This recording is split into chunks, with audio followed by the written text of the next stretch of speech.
Hey everybody! How's it going? Welcome to the Way Podcast, a journey to an unconventional life. My name is Chris Pentecost. And I'm Michael Lamely, and today we talk about the subject a little bit unconventional.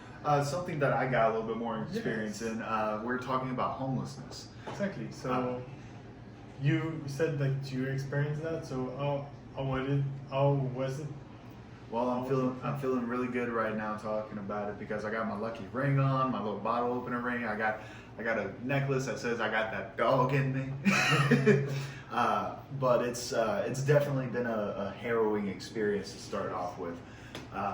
When I first went homeless, it was due to obviously my own actions. A lot of the situations that end up on the streets are caused by people's own actions or inactions, lack thereof. But that's not entirely to blame every single time. It's not like, oh, you're a bum, so you deserve to be on the streets. No, sometimes people I don't think somebody deserves to be on the street, but like you said, like the action leaves you your choice, and we talk about that. Yeah, in fact, there are some people who prefer to be homeless. They prefer to be vagabonds. They choose to either live out of a car or just straight up wander around the world. I've seen many a TikTok and Instagram video about that. Some YouTube videos as well, but not often do I see it. There is one guy, funny enough. I'll talk a little bit about this, a little side tangent, my apologies. There is this one guy who literally takes his RV like around America. He tells you about like the best spots to park up and sleep. He tells you about like where it's legal and illegal in different states and cities to do certain things. So he educates people, if they want to live that lifestyle, how to do it. I gotta find the link for it. More than likely I'll put it in the description of the video whenever I do find this guy again. But just to throw a little support at other creators. But back on subject with the personal experience I've had through homelessness. The initial time I was living in my childhood home. My dad had passed about 3 years prior, and I left home right after that. So after I left home for a while, I came back to try to help support my mom. It was a shit show. I'm not gonna sugarcoat it. It was bad in there.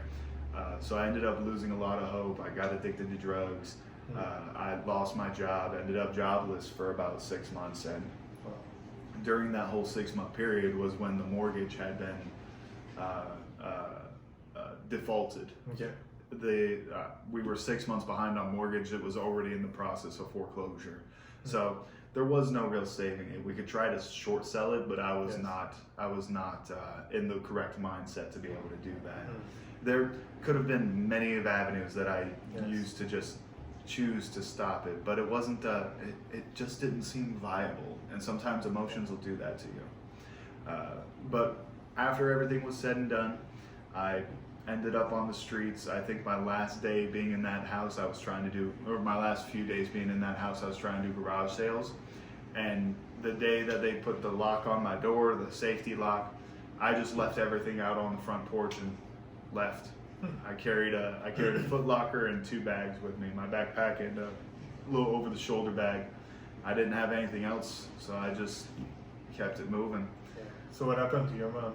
My mom, she got into a bad spell as well. She's an elderly woman with diabetes. At this point in time, she had lost a portion of both of her feet, so it was already like getting into bone infections. She was not in a healthy state at all. She ended up getting into a situation where she was supposed to be released from like her 24-hour nurse. Her nurse released her and said, "Hey, you don't need to take these infusions anymore." As soon as that nurse stopped coming in, she started undergoing what's called sepsis, where her internal body systems were shutting down, and there was infections spreading through her blood. She was dying, bro. She was just slowly dying and losing her mind. And thankfully, we caught it on time. She got sent to the hospital. It took about 2-3 weeks of transfusions. No. But was she homeless also? Or? She was not homeless. We made sure to find a place for her, because if she was homeless, we wouldn't be able to support her. She would be gone right now. She needs 24-hour care. She has very bad blood pressures. Okay. She also has diabetes, and she does not take care of that. If she were on the street, she probably would have drank herself into the gutter. Not saying my mom's a drinker anymore, but she definitely had her fun back in the day. But yeah, she was in the hospital for the time that I was homeless, and then after I was done with that, her insurance was able to cover her to move into a extended stay rehab center. That's what it is. Okay. So basically, you were homeless, and I was on my own. yeah. All I had was me, a Foot Locker, 2 bags, and I tried using those to travel around the city. I tried finding work so that way I could eat. I would just more or less, I was giving up Tell on me life. more about that. Like, how it is like to try to find work when you are homeless. Like, It's a lot harder, especially if you don't keep yourself clean. yeah. One very, very important thing whenever you're homeless, hygiene. Hygiene. Keep yourself clean, keep yourself looking presentable. You don't want to look like a bum on the streets, otherwise you're never going to progress from a bum on the streets. A lot of homeless people aren't bums. I've met several people who look like they have their life together. Like they'll wear like the shirts that we wear every day. They'll be wearing that. They'll look clean. They'll stay well shaven. That's because they spent their money right. Granted, they still weren't making enough money, but they also weren't trying to move up from being homeless. Yeah. They had gotten comfortable with the life that they were in.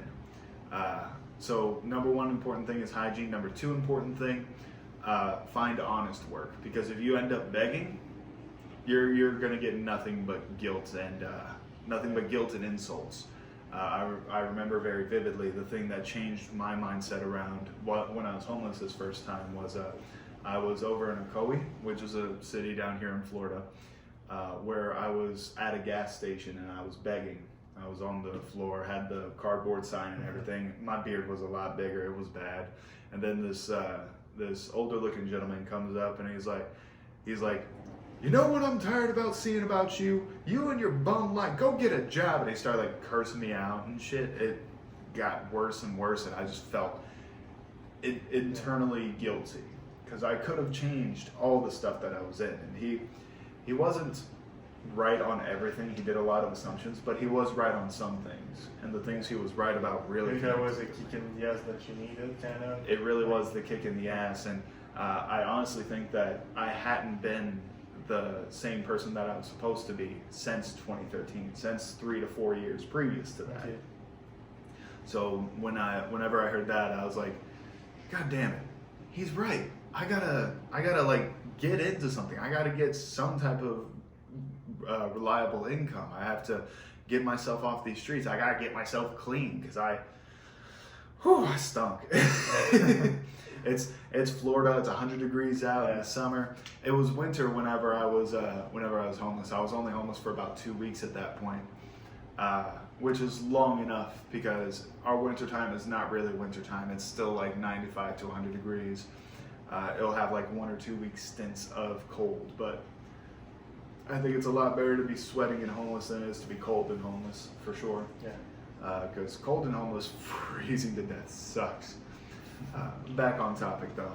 So after I got that kick in the ass, the first thing that I did was, after I was done begging for that day, because I still had to finish the day off, I still needed some type of money. Yeah. Went to the dollar store, got myself razors, shaving cream, toothpaste, toothbrush, any hygienic essentials, deodorant. Yes. There was like a Axe body spray they had just for everything else. And after I got all that, took my clothes with the spare change I had to do 1 load of laundry, got cleaned up. Next day I started going out to interviews. Going out for applications that then turned into interviews the same day. I think I found a job within 6 hours. So that's possible. Like, you Very possible. Yeah, you just gotta be committed to what goal you want to meet. And the goal I wanted to meet at the time was, hey, I'm tired of being stinky and on the floor. I'm gonna go ahead and get myself a good income. It wasn't that good of a job, but it was a start. Yeah. And it for sure got me to where I needed to go. As soon as I got that job, luck started turning around like nothing. I got hit up from a couple of friends that I knew from one of my first jobs that I had. Mm-hmm. They didn't realize what situation I was in. As soon as they found out, I think it was either Christmas Day or New Year's Day, they came and picked me up off the street and like, hey, You're living with us now. You have a job, you can pay rent, you're living with us now. Okay. So that was just a stroke of luck at that point, but that stroke of luck could happen to anybody. Even on top of that, you don't necessarily need that stroke of luck. There's still plenty of options for like a shelter if you're in dire need. There's the Salvation Army, there are homeless shelters. For people who don't feel like they could be safe at home, there are women's and abuse shelters. There's plenty of options out there for people to be able to get themselves on the street and try to restart their life, but they need that determination. Yes.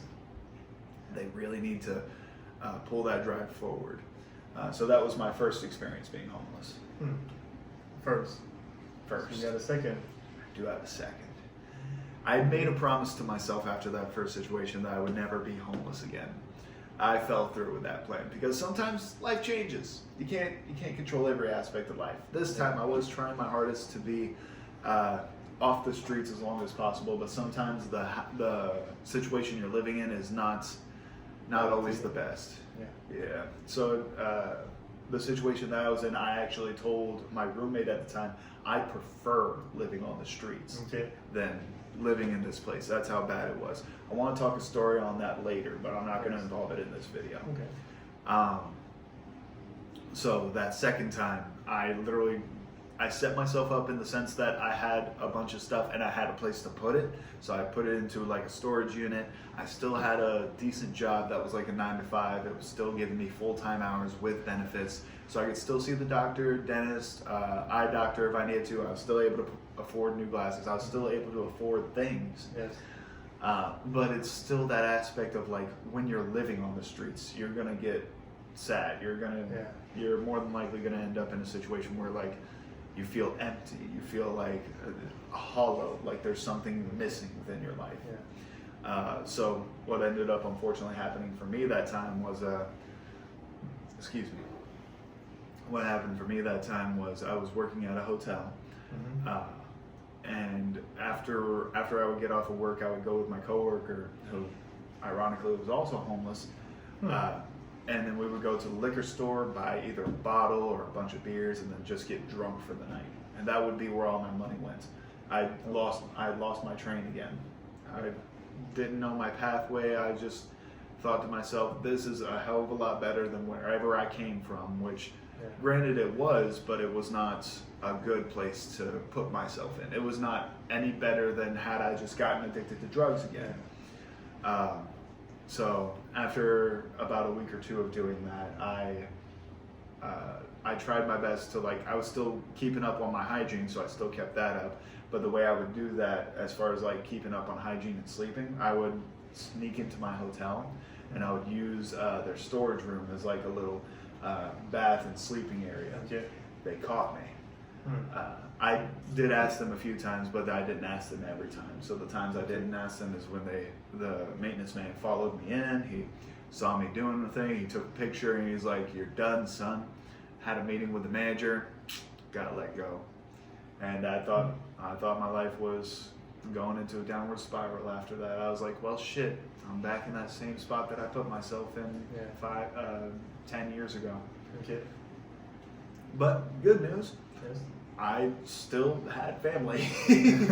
At this point, I had family over in Cocoa Beach where they called me up and they said, "Hey, so your mom told us that you're in a bit of a situation." My mom is still alive and well, by the way.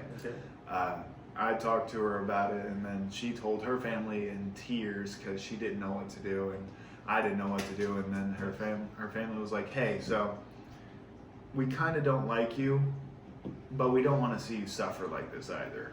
We're gonna give you an opportunity." They gave me a very good opportunity. So I moved out to Cocoa Beach. They gave me 6 months living with one of my aunts to get back on my feet. And sometimes it is those basic necessities you need that really put things back into perspective. Like the people care about you and they want to help you. Like you see that, it's possible for you to make it.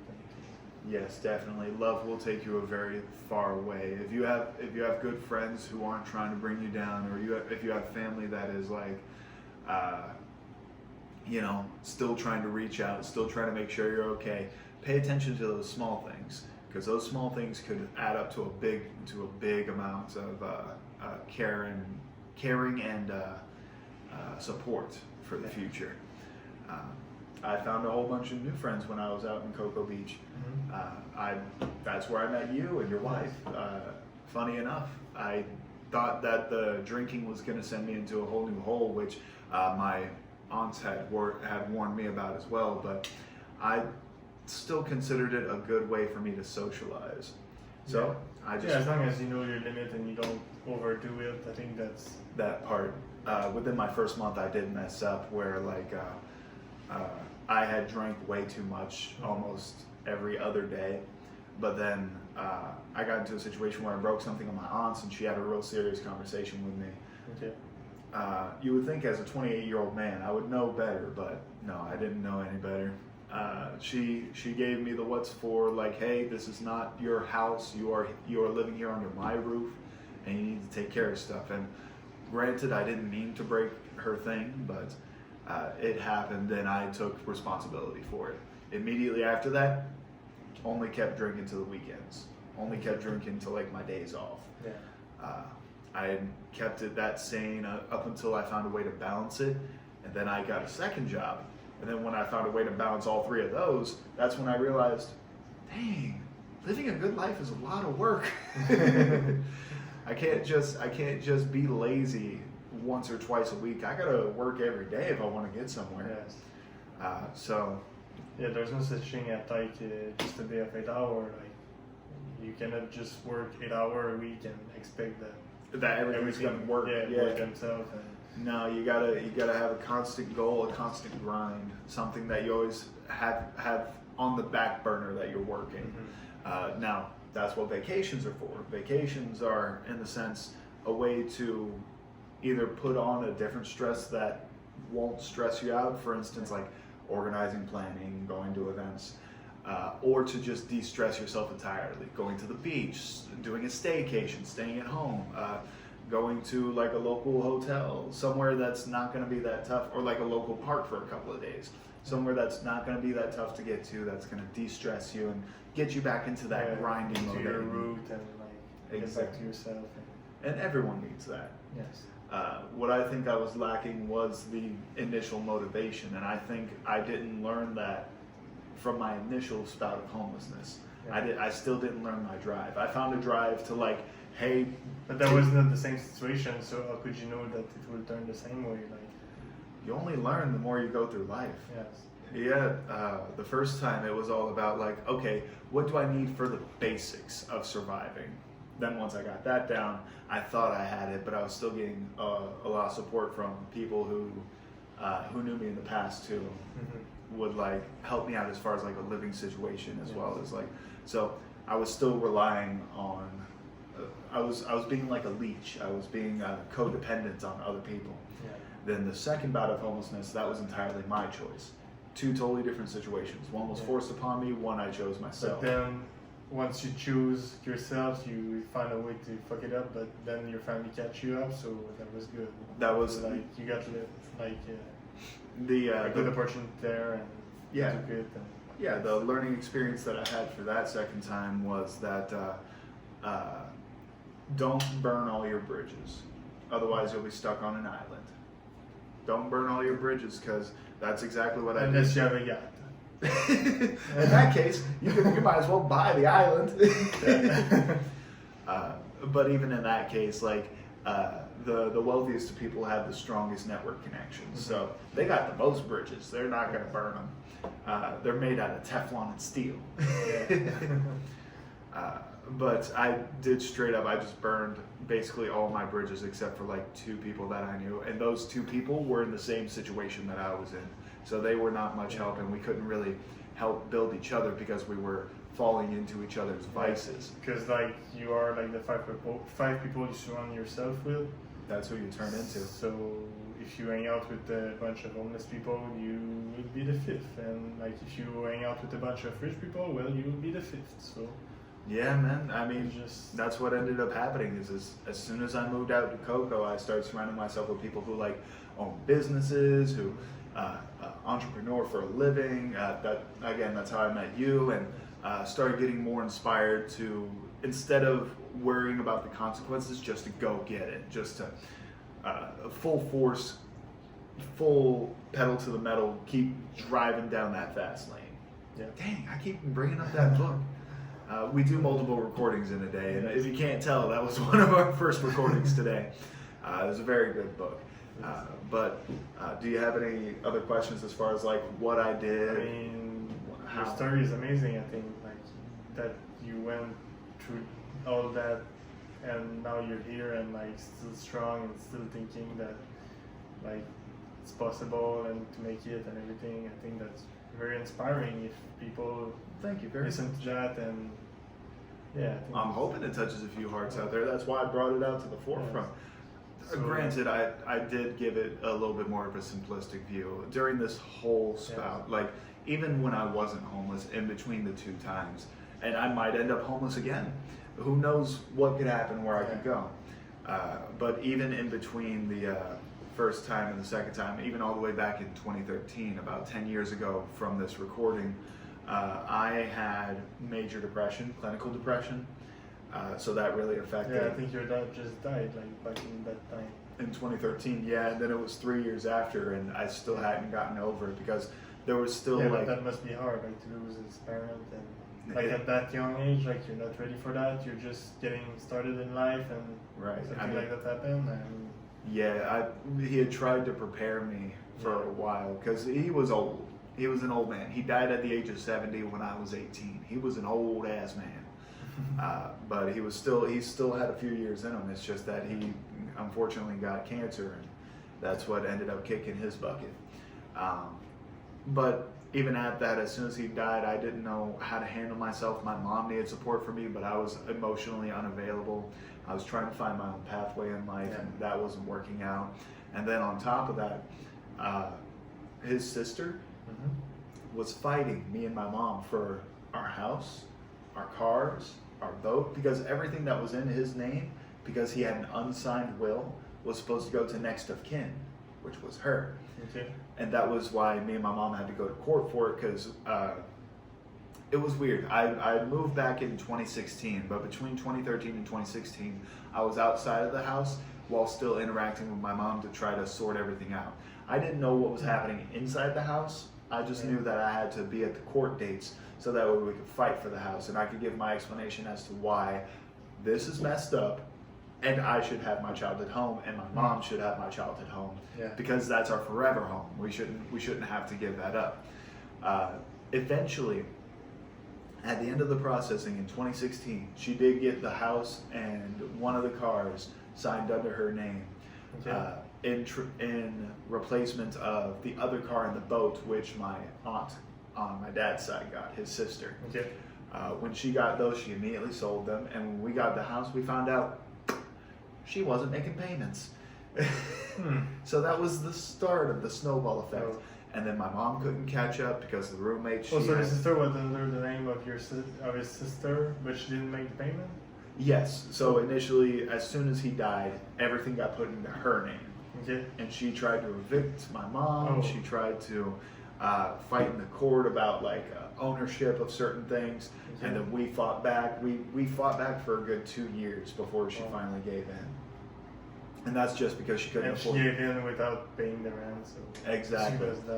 She full on moved out. Her son and her grandson had stayed in the house as roommates. They were the only roommates who actually paid any rent. Everyone in a 3-bedroom, 2-bath house, there were 6 people and a dog. That's a lot of people for a small house. Yes.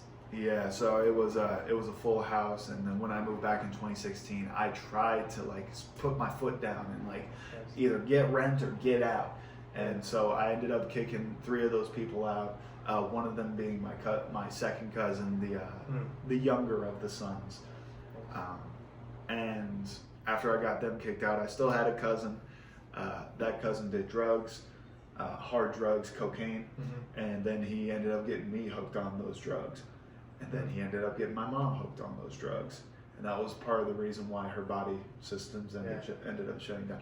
That's another proof that like you're surrounded with, like you get with the people you surround yourself with. Like, and then you turn into those people, that's right.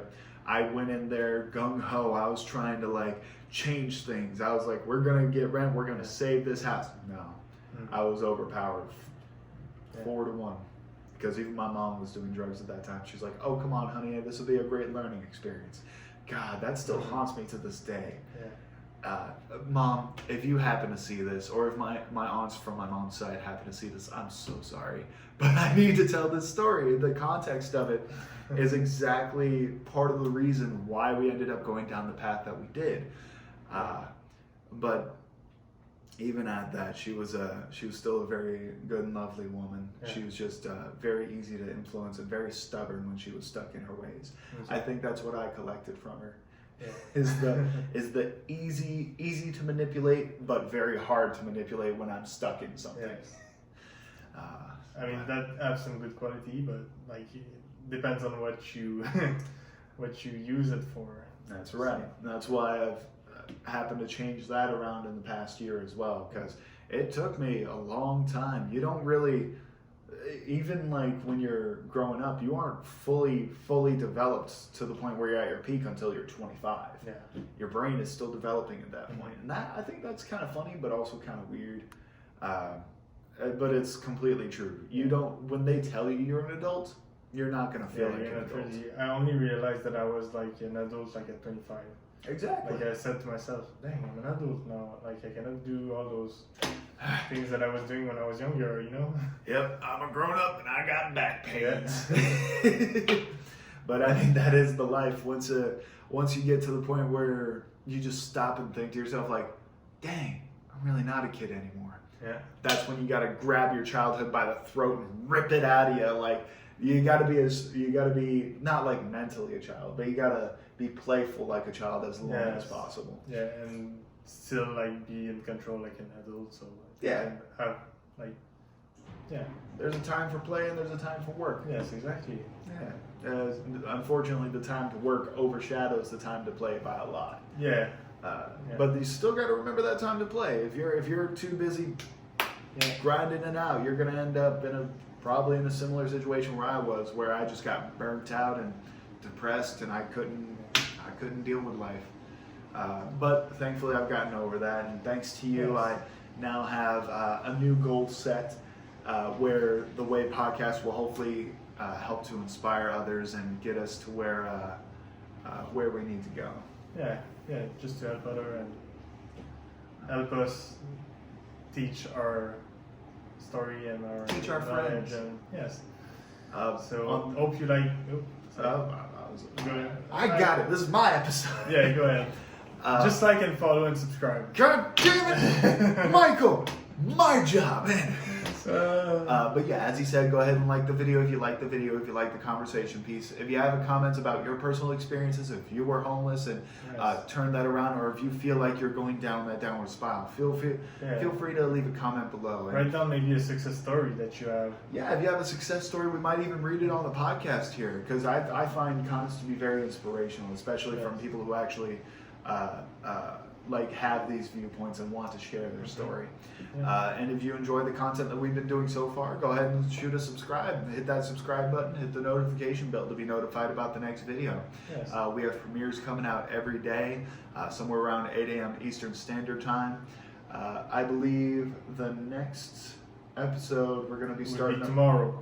Well, yes, but we're going to be starting up on the Halloween stuff. The next episode after this. So we're going to be covering stuff like aliens, AI, like the center of the universe theory. Like we're going to be going up on a lot of deep, emotional, a little bit scary stuff. So be prepared for that. We hope to see you in the next video. Yeah. Have a good day.